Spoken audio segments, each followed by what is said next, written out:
Praise the Lord. सभी को जय मसीह की। तो प्रभु यीशु मसीह उसके पवित्र नाम में पिता परमेश्वर को धन्यवाद देंगे। ప్రభు అయిన యేసుక్రీస్తు పేరుట తండ్రి అయిన దేవునికి స్తుతులు చెల్లించుకుందాం। उसी ने हमें तो जीवित स्थिति में रखकर ఆయన మనలను ఈ జీవిత ఉపస్థితిలో ఉంచి ఉన్నాడు।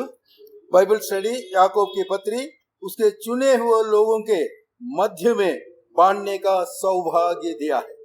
యాకోబు రాసిన పత్రిక నుంచి ధ్యానం చేయుటకు ఆయన ఈ సౌభాగ్యము మనకు కలిగి చేసి ఉన్నాడు। पहले एक थॉट मुझे मिला है, वो आप लोगों से बांट लेना चाहता हूँ। ఒక విచారము నాకు కలిగి ఉన్నది, అది మీతో పంచుకోవాలి అని కోరుకుంటూ ఉన్నాను। एवरीबडी यानी हर एक ప్రతి ఒక్కరు wants to go to heaven, స్వర్గానికి వెళ్ళాలి అని కోరుకుంటూ ఉన్నారు। तो सही है या नहीं है? सभी అవునా? जाना चाहते हैं ना स्वर्ग को, सभी जाना चाहते हैं ना। అవునా కాదా?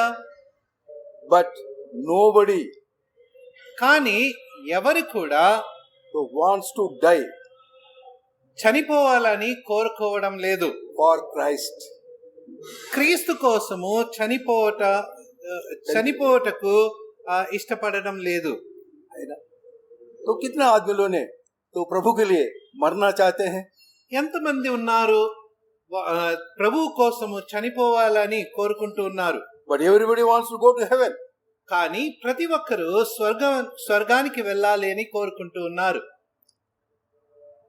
तो पिछले बार हम याकूब के पत्री दूसरा अध्याय का 8वां वचन और 9वां वचन में रहने वाले महत्वपूर्ण बातों को हम लोगों ने मनन किया था। పోయినసారి మనము యాకోబు రాసిన పత్రిక 2వ అధ్యాయము 8, 9 వాక్యముల ద్వారా కొన్ని ప్రాముఖ్యమైన సంఘటనలు విషయాలు నేర్చుకొని ఉన్నాము। इन दोनों वचनों में विकल्प माने ऑप्शन के ఎంపిక, ఈ రెండు వాక్యములో మనకు ఒక ఎంపిక కనబడుతూ ఉన్నది। स्पष्ट रूप से हम देखे थे। మనం ఏం చూసి ఉన్నాము? ఒకటి एक प्रेम, మొట్టమొదటిది ప్రేమ, दूसरा है पक्षपात। రెండోది పక్షపాతము। प्रेम में सच्चा न्याय है ప్రేమలో నిజమైన న్యాయం ఉన్నది, जो परमेश्वर का संबंधी है।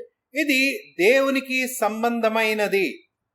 दूसरा पक्षपात पाप है, जो माने शैतान का संबंध है। రెండవది పక్షపాతము, ఇది ఒక పాపము, ఇది సాతానుకు సంబంధమైనది। और भी हम एक गंभीर वचन अयूब का लिखा हुआ ग्रंथ से हम लोगों ने देखा था। మరొక వాక్యము అయ్యూబ్ గ్రంథం నుండి చాలా గంభీరమైన వాక్యమును చదివి ఉంటిమి। अयूब 26:10 में देखे थे।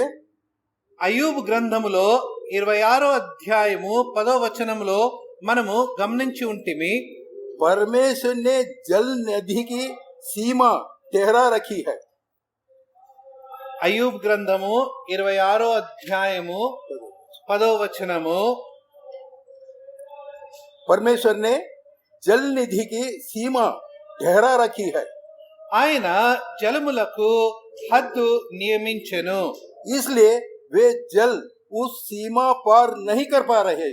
అందువలన ఆ జలము ఆ హద్దును దాటి రాలేకపోతూ ఉన్నాయి। जल का आज्ञाकारिता को देखिए। ఇక్కడ మనము ఆ జలము యొక్క ఆజ్ఞ నెరవేర్చుటను చూస్తూ ఉన్నాము। लेकिन मनुष्य కాని మానవుడు परमेश्वर ने नियुक्त किया हुआ सीमा को निडर होकर మానవుడు భయపడకుండా దేవుని ద్వారా ఏర్పరిచిన ఆ హద్దును आज्ञा का उल्लंघन करते हुए पाप कर रहे हैं। దేవుని ఆజ్ఞను నెరవేర్చకుండా ఆ హద్దును దాటి ముందుకు వెళ్తూ ఉన్నాడు। आखिर में हम सीख कर गए थे, ఆఖిర్లో మనము ఏమి నేర్చుకొని ఉన్నాము? जो भलाई करना जानता है, ఏదైతే మంచి పని చేయాలి అని తెలుసుకొని ఉంటామో और उसे नहीं करना ఆ పనిని చేయకపోతే पाप है। అది పాపము। विश्वासी होने के नाते విశ్వాసులము అని పిలువబడిన మనము हम जो प्रेम दूसरों के तो यानी यहाँ की वचनानुसार विश्वासी गरीबों को ఆ, మనము ప్రేమ ఇక్కడ ఈ వచనం ప్రకారము దరిద్రులైన లేదా ఆ, ఆ, దరిద్రులైన విశ్వాసుల పట్ల ప్రేమ చూపించకపోతే दिखाना जानता है और नहीं दिखाना है वो पाप है। వారి పట్ల మనం ప్రేమ చూపించాలి అని తెలుసు, కానీ ఆ ప్రేమను చూపించకపోతే అది ఒక పాపము.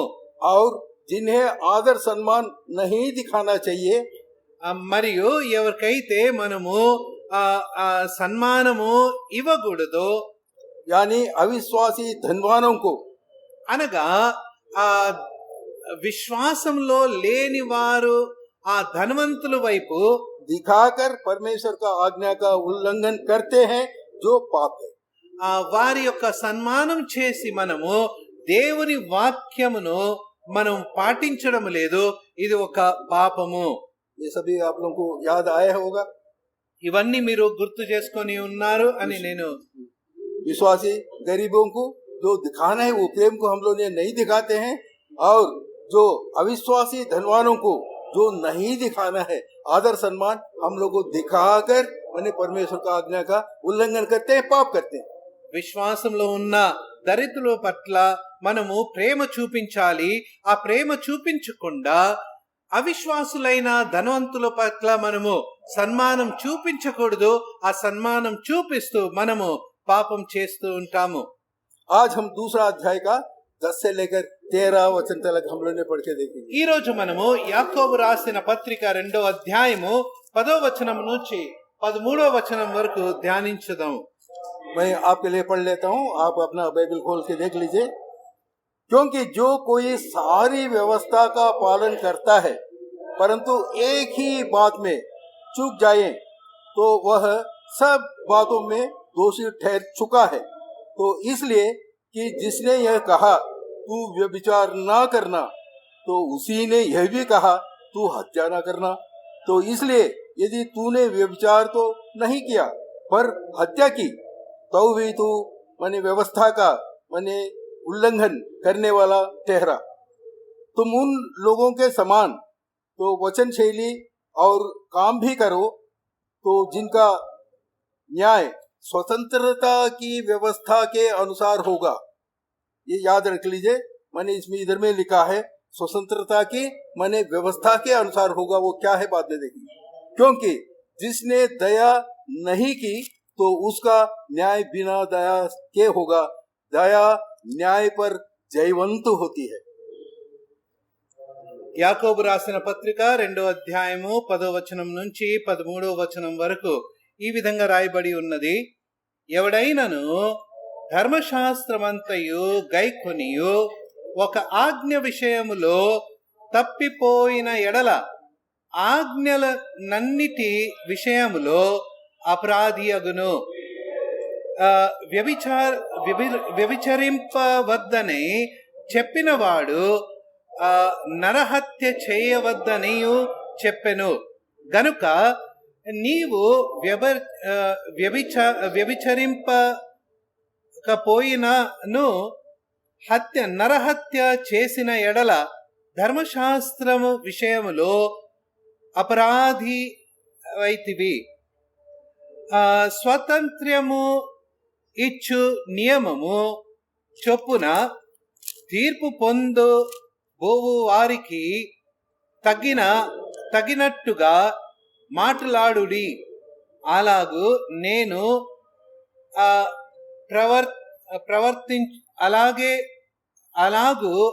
అలాగుననే ప్రవర్తించుడి.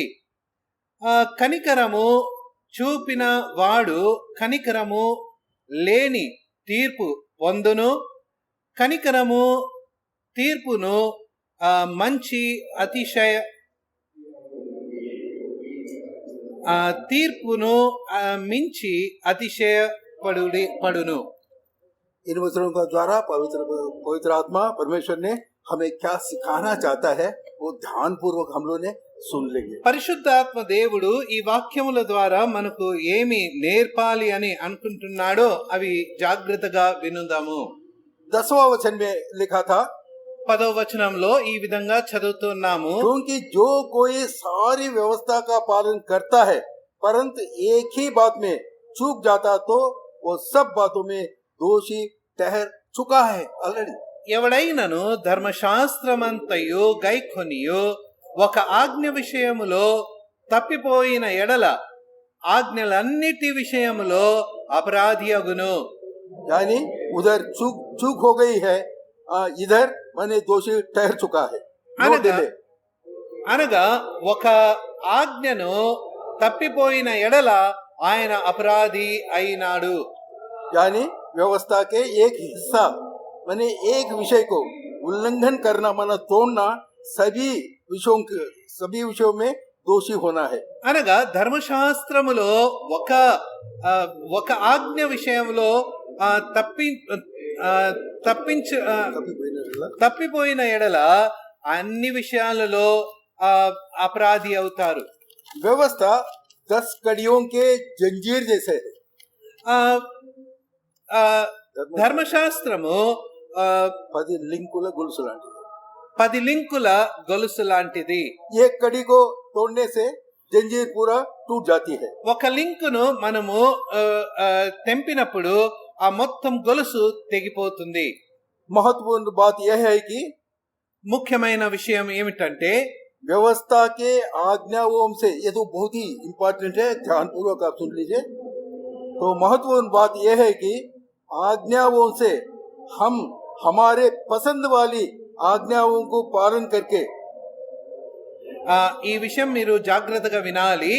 ఆ ధర్మశాస్త్రంలో మనకిష్టమైన ఆజ్ఞలను మనం పాటిస్తూ दूसरे आज्ञाओं को उल्लंघन करने का अनुमति परमेश्वर ने नहीं देता। మరి వేరొక ఆజ్ఞను మనము పాటించకుండా ఉండటకు దేవుడు మనకు అనుమతి ఇవ్వడం లేదు. तो ध्यान में रख लीजिए। ఈ విషయం మనం గుర్తుపెట్టుకోవాలి. और एक ओर से మరొక విషయము याकूब ने हमें बताना चाहता है कि యాకోబు మనతో ఏమి చెప్పాలనుకుంటున్నాడంటే हर एक पाप परमेश्वर की आज्ञा का उल्लंघन से ही होता है। ప్రతి ఒక్క పాపము దేవుని ఆజ్ఞను దాటడమే పాపము. वो परमेश्वर के साथ संगति को तोड़ता है। అది దేవునితో ఉన్న మన సహవాసమును తెంపుతున్నది. इसलिए लिखा है यदि हम परमेश्वर की सब आज्ञाओं को पालन करते लेकिन मैंने जानबूझकर यानी जानते हुए भी एक आज्ञा को तोड़े तो हमारे परमेश्वर का साथ संगति को हम तोड़ते। అందువలన ఇక్కడ రాయబడిన విషయం ఏమిటంటే ధర్మశాస్త్రంలో ఉన్న ప్రతి ఆజ్ఞను మనము నెరవేరుస్తూ ఏదైనా ఒక ఆజ్ఞను మనము కావలసుకనే దాన్ని నెరవేర్చకుండా ఉంటే దేవునితో మనకున్న సహవాసమును మనము తెంపుతూ ఉన్నాము. अभी 11वां वचन में जाएंगे। 11వ వచనమును మనం చదువుదాము.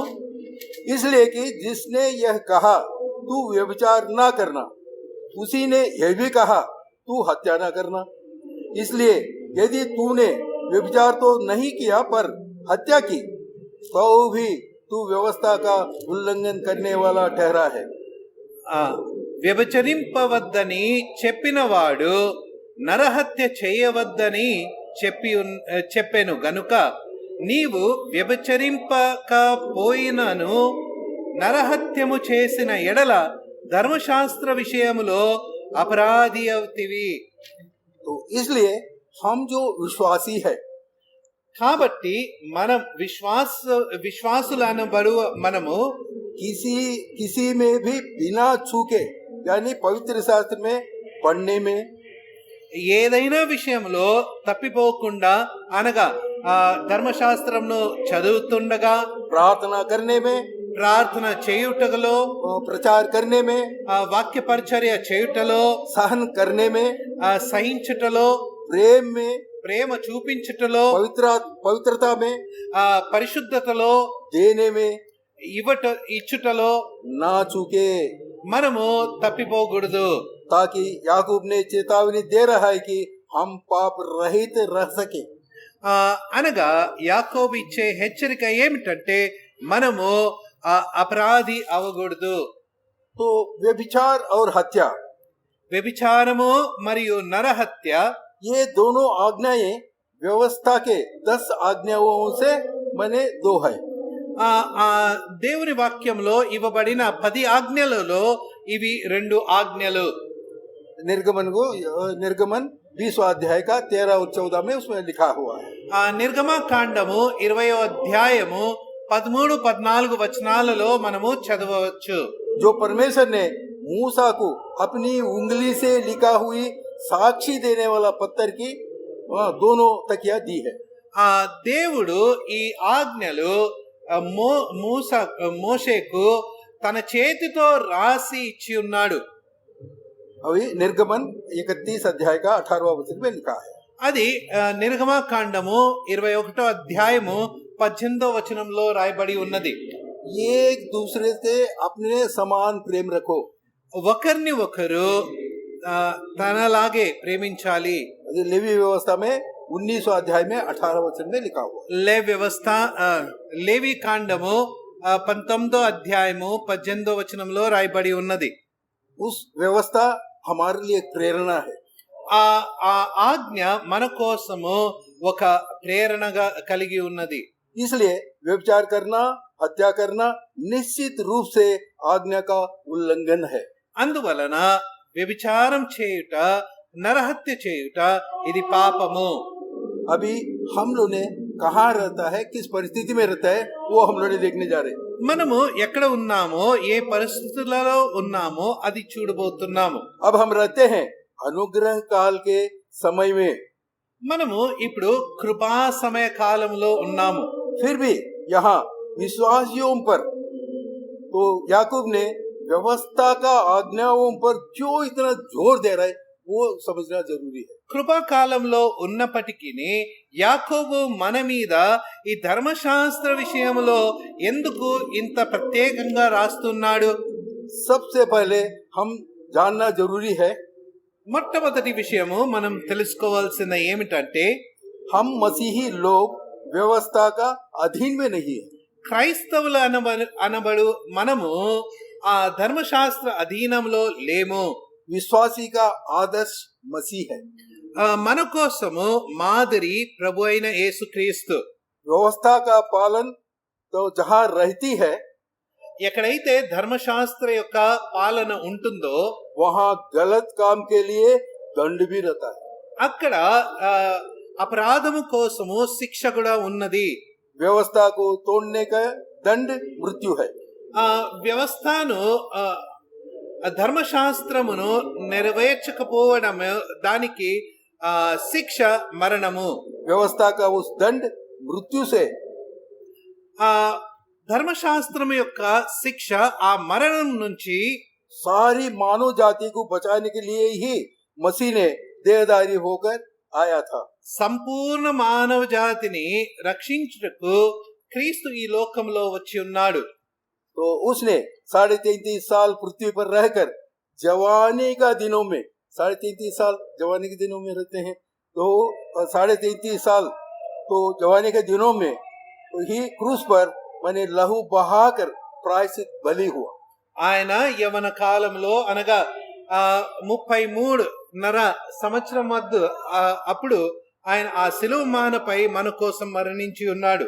अब मसीह में रहने वालों ने मैंने व्यवस्था से और उस दंड माने मृत्यु से मैंने बचाया गया है। కాబట్టి ప్రభువులో ఉన్నవారు, క్రీస్తు నందు ఉన్నవారు ఆ ధర్మశాస్త్రము నుండి మరియు ఆ మరణ శిక్ష నుండి తప్పించబడి ఉన్నారు.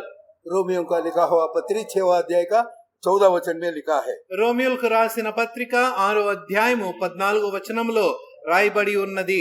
अब हम व्यवस्था के अधीन में नहीं, ఇప్పుడు మనము ధర్మశాస్త్ర అధీనంలో లేము, वरन अनुग्रह के अधीन में है। కానీ అనుగ్రహ కాలంలో ఉన్నాము. अगर हम ध्यान से देखने से జాగ్రత్తగా మనము చూసిన ఎడల मसीह का जो आज्ञाएं हैं, वो व्यवस्था से भी बढ़कर है। క్రీస్తు ఆజ్ఞలు ధర్మశాస్త్ర ఆజ్ఞల కన్నా మించిన ఆజ్ఞలు.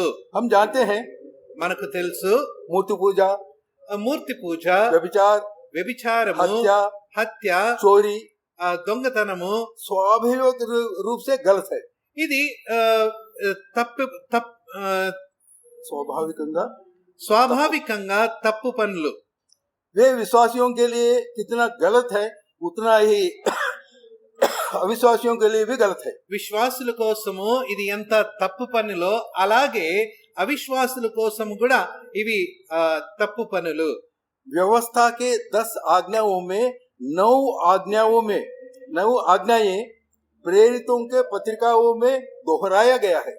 ఆ వ్యవస్థలో రాయబడిన 10 ఆజ్ఞలలో నుండి 9 ఆజ్ఞలు అపోస్తుల ద్వారా పత్రికలలో రాయబడి ఉన్నది. दोहराया नहीं गया हुआ एक आज्ञा है। ఒకే ఒక ఆజ్ఞను అపోస్తులు వారి యొక్క పత్రికలో రాయలేదు. वो है सप्त का दिन, माने विश्राम का दिन है।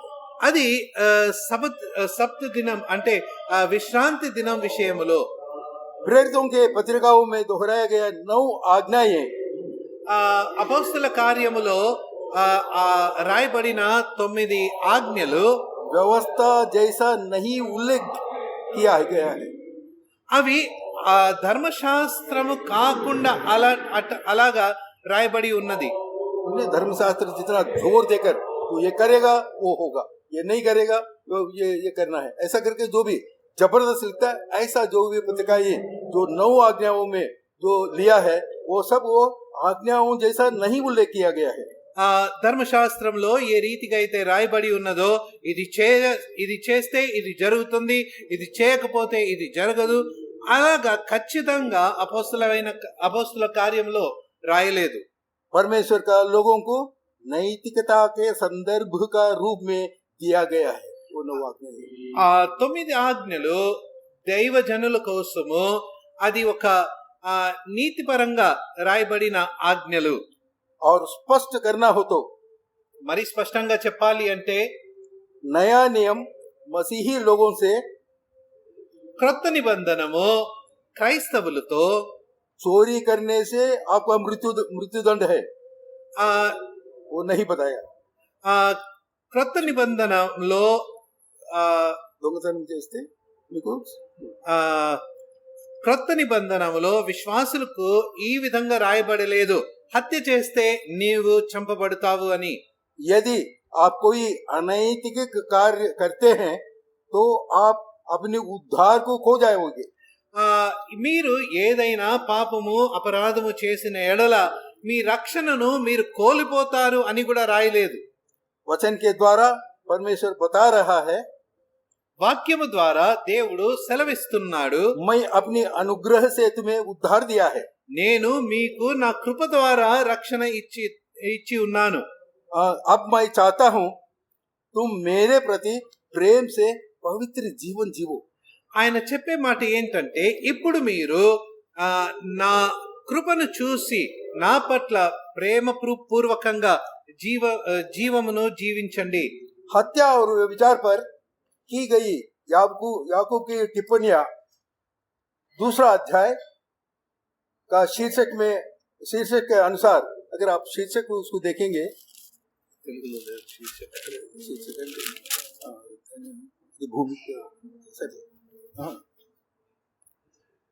वो उसका अनुसार जो शीर्षक हम लोग ने इसमें लिखा है, भूमिका करके लिखा है ना, मैंने इसमें 2 अध्याय का ऊपर में लिखा है पक्षपात के विरुद्ध चेतावनी करके लिखा है। హిందీ బైబిల్లో 2వ అధ్యాయముకు పైన ఒక శీర్షకం ఇవ్వబడి ఉన్నది, పక్షపాతము విరుద్ధంగా ఇవ్వబడిన హెచ్చరికలు. ये पक्षपात के गंभीर चेतावनी को दिखाने का उदाहरण का रूप में दिया गया है। పక్షపాతము ఎంత గంభీరమైన పాపమని చూపించుటకు ఈ 2 విషయాలు ఇక్కడ రాయబడి ఉన్నవి. इसमें लिखा है आमतौर पर मैंने हम उन्हीं को बड़े पाप मानते हैं, व्यभिचार और मैंने पक्षपात, ये दोनों को हम लोग ने बहुत बड़े पाप मानते हैं, సాధారణంగా మనము వ్యభిచారమును మరియు నరహత్యను గొప్ప పాపము అని అనుకుంటూ ఉంటాము. पर याकूब हमें दिखाना चाहता है కానీ యాకోబు మనకు ఒక విషయం చూపించాలి అని ఆశపడుతూ ఉన్నాడు. पक्षपात दिखाना भी वैसी ही पाप है. అనగా పక్షపాతము చేయుట అది కూడా ఇటువంటి పాపమే. तो 12वां वचन का 11वां वचन निकाल जाए. 12 वचन में हम लोगों ने पढ़ के देखा है, 12వ వచనములో तुम उन लोगों के समान वचन और वचन बोलो और काम भी करो, तो जिनका न्याय स्वतंत्रता की व्यवस्था के अनुसार होगा. స్వతంత్రము ఇచ్చు నియమము చొప్పున తీర్పు పొందుబోవు వారికి తగినట్టుగా మాట్లాడుడి. तो इसमें परमेश्वर का एक क्रम इस प्रकार होता है. ఇక్కడ దేవుని యొక్క క్రమమును మనం చూడవచ్చు. पहले विश्वास है, మొట్టమొదటిది విశ్వాసము, बाद में उद्धार है, తర్వాత రక్షణ, बाद में अच्छा काम है, మళ్ళీ తర్వాత మంచి పనులు, बाद में प्रतिफल है. తర్వాత ప్రతిఫలము. ये पूरा परमेश्वर का क्रम है. पहले ఇది- विश्वास करो, ఇది దేవుని ద్వారా మనకి ఇవ్వబడిన ఒక క్రమము. మొట్టమొదటిది విశ్వసించుడి, हाँ, उद्धार पाओ, రక్షణ పొందుడి, तो उसका द्वारा भले कामों को करो, మంచి పనులు చేయుడి, तो उसका प्रतिफल भी परमेश्वर आपको देगा. అప్పుడు దేవుడు మీకు దాని యొక్క ప్రతిఫలము ఇస్తాడు.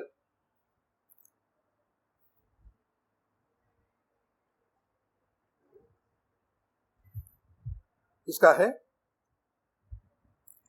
मैंने अभी हम लोग ने देखना है, कहीं ऐसा ना हो हम मुंह से बोलते हैं तो हमारी विकल्प प्रेम है, लेकिन जब काम करने के लिए जब जाते हैं तो हम पक्षपात दिखाने से क्या परमेश्वर तो हम लोग को ग्रहण करेंगे? మనము మాట్లాడుతున్నప్పుడు మన మాటల్లో ఏమో ప్రేమ అని మాట ఉంటుంది, కానీ చూపించేటప్పుడు ఆ ప్రేమ లేకపోతే దేవుడు మనలను దీవిస్తాడా? नहीं ना. కాదు కదా.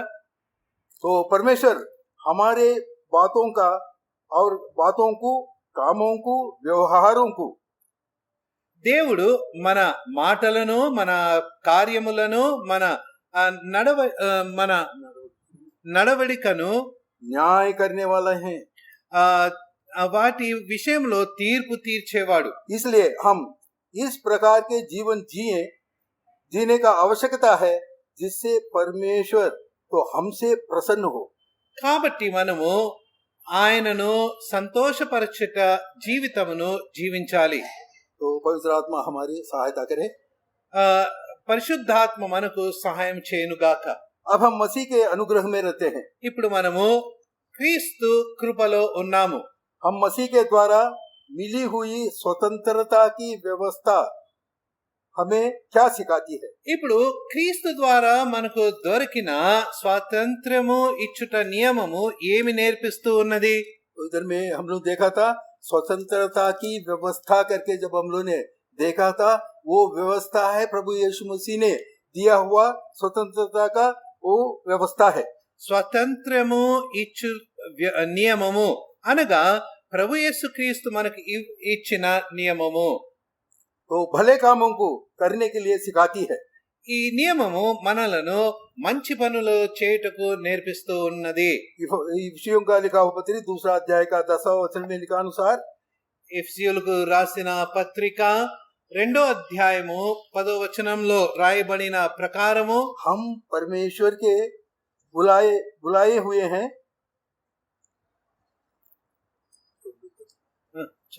हम परमेश्वर के बुलाए हुए हैं और मसीह यीशु में तो उन भले कामों के लिए सृजे गए जिन्हें परमेश्वर ने पहले से हमारा करने के लिए तैयार किया है. మరియు వాటి యందు మనము నడుచుకొనవలెనని దేవుడు ముందుగా సిద్ధపరిచిన సత్క్రియలు చేయుటకై మనము క్రీస్తు యేసునందు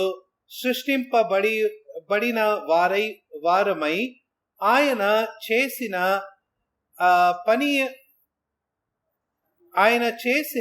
పని అయి ఉన్నాము. तो हम लोगों ने अभी देखे थे परमेश्वर का क्रम क्या है. దేవుని క్రమమును మనం చూసి ఉన్నాము. विश्वास, उद्धार, విశ్వాసము, రక్షణ, भले काम, మంచి సత్క్రియలు, प्रतिफल. అలాగే ప్రతిఫలము. विश्वास उद्धार की ओर ले जाती है. విశ్వాసము రక్షణ వైపు మనలను తీసుకుని వెళ్తుంది. उद्धार भले काम का ओर लेकर जाती है. రక్షణ మనలను సత్క్రియల వైపు తీసుకుని వెళ్తుంది. भले कामों को करने के द्वारा उसका द्वारा हम लोग को प्रतिफल मिलती है. సత్క్రియలు చేయుట వలన మనకు ప్రతిఫలము దొక్కుతుంది. यहाँ और एक दिलचस्पी बात एक है. ఇక్కడ మరొక విషయం ఉన్నది. जैसा परमेश्वर ने भले काम करने के लिए ఏ విధంగా దేవుడైతే మనలను సత్క్రియలు చేయుటకు हमें तैयार किया है, మనలను సృష్టించి ఉన్నాడు, वैसा ही ఆ విధంగా हम करने के लिए మనము చేయుటకు भले कामों को परमेश्वर ने तैयार करके रखा है.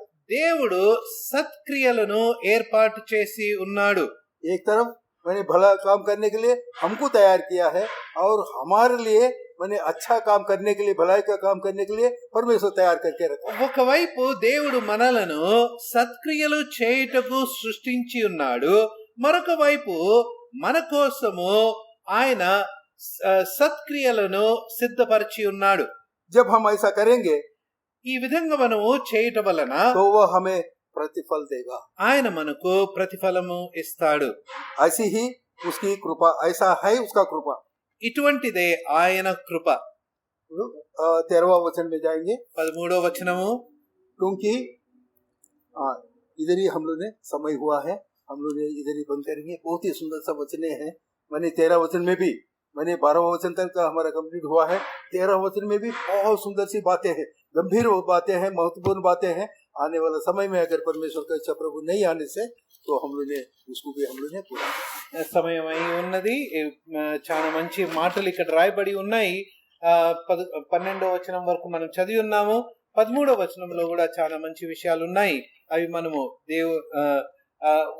రాబో సమయంలో నేర్చుకుందాం. हम लोग ने सीख के क्या जा रहे, आप लोग मन में रख लीजिए. क्योंकि 13 वचन में जा रहे, वो गंभीर बातों में जा रहे. अभी का जो गंभीर बातें हैं वो फिर रिपीट करना पड़ जाएंगे. इसलिए अभी जितना भी आप लोग सुना है वो सभी मन में रख के जाइए. ఇప్పుడు మనం ఏం నేర్చుకుని పోతున్నామో అది మీరు మీ మనసులో ఉంచుకోండి.